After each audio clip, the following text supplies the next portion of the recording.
Semangat berkebun. Pagi ini kami mau berbagi tentang mengaplikasikan JMS. Apa itu JMS? JMS itu adalah salah satu dari bertanam dengan cara Korea Natural Farming. JMS itu adalah Jada Microbial Solution.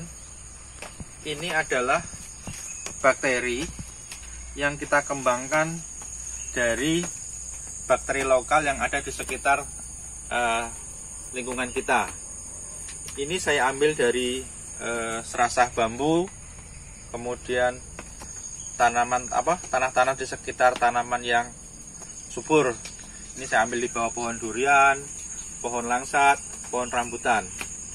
Ini umurnya adalah 20 jam, kurang lebih 20 jam ya, karena saya kemarin buatnya jam 7 pagi, ini sekarang sekitar jam 6-an. Nah, apa fungsinya dari JMS ini?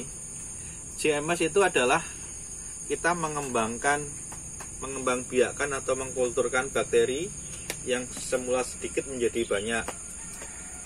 Nah,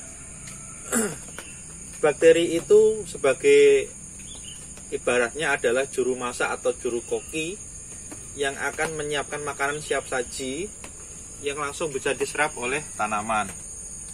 Tanaman apa saja itu semuanya bisa, karena sifatnya dia adalah sebagai bakteri pengurai, terus kemudian bakteri penambat N, dan lain sebagainya.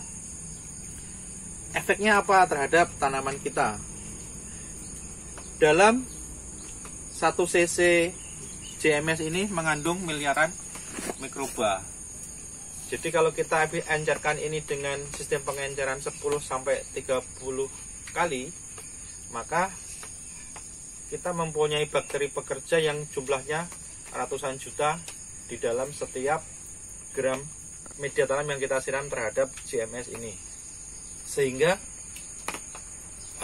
pupuk yang ada di media tanam atau bahan-bahan yang ada di media tanam ini diuraikan atau dirombak oleh bakteri ini sehingga menjadi makanan siap saji.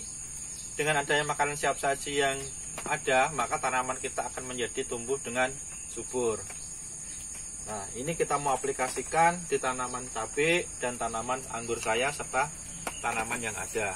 Nah, JMS ini harus segera habis ya. Kenapa? Karena ini sebenarnya sudah pada masa puncaknya, tertandai dengan adanya buih-buih ini tadi ya.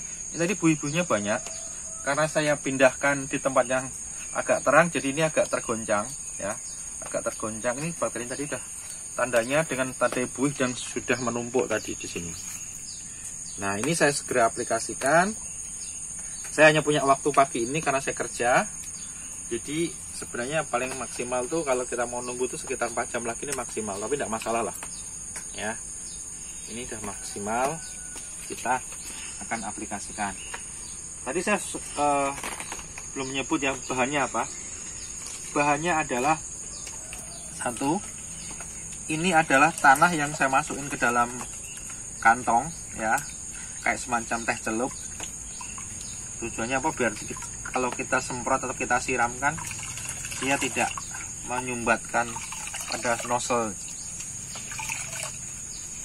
Kemudian bahan yang kedua adalah garam. Ingat ya, garam yang kita pakai itu bukan garam beriodium, tetapi adalah garam krosok. Kalau teman-teman berada di sekitar laut, bisa menggunakan air laut. Alasannya apa? Kenapa menggunakan garam? Garam itu ternyata mengandung 83 mineral ya, yang baik untuk tanaman. Kalau soal baunya ya mirip-mirip kalau kita fermentasi tape gitu, agak-agak. Nah, tanda-tanda bakteri kan seperti itu. Bahan yang berikutnya yaitu adalah bahan yang kaya dengan karbohidrat. Apa kaya karbohidrat? Bisa kita gunakan kentang, menggunakan ubi singkong, atau lain sebagainya. Ini kemarin saya menggunakan kentang yang udah agak jelek, terus kemudian saya tambah dengan nasi sisa ya, nasi sisa yang udah dimasak itu saya blender, Nah, terus yang berikutnya lagi adalah kita menggunakan air hujan. Nah, oke. Selanjutnya aplikasinya saya mau pakai pengenceran 20 kali. 20 kali. Jadi kalau saya mempunyai 20 liter air, saya pakai sekitar 1 liter ya. Tuh.